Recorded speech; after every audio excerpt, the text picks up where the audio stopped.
Welcome back to In the Garden. I'm joined with our Grange Co-op expert, Kirizanka, and we just talked about pears and apples earlier this week, and now we're talking about peaches and nectarines. Yes, and peaches and nectarines, it's kind of the same basic go-at with it keeps them really healthy, nice open center, prevents bugs and diseases, and also helps with fruit production and everything else.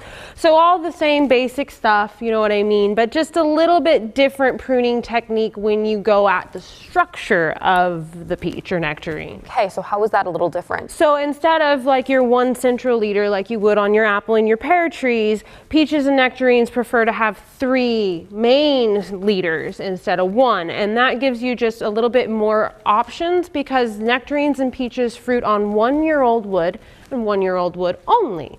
So anything older produces very little to none, and anything younger than that 1 year is going to produce nothing at all until it matures to a fruiting age.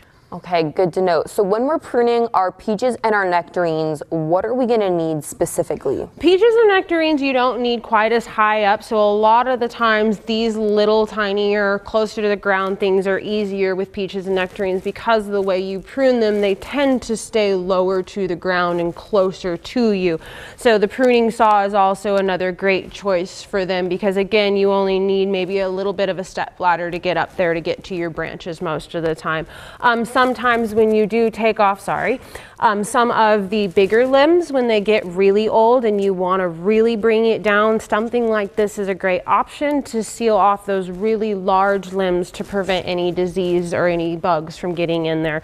So that's one that's nice to have around with peaches and nectarines because if you do have to big delimb them to really bring them back down to size, you're gonna want to heal up those bigger limbs. Oh, interesting. Compared to like an apple tree doesn't need this as much? And again, with bigger limbs, it is really important, but most of the time with apples and pear trees, a lot of the time you don't want to bring it down so drastically like you would with your nectarine or your peach tree if they've gotten really out of hand from a couple years of neglected pruning. So. All right, good to know. So if people are starting on their pruning journey this winter, what is everything that they're going to need here? Like I said, a great pair of gloves. I always recommend a good book. Books are key. A lot of the time, internet is great, but a good book for you when you're out there is always good too.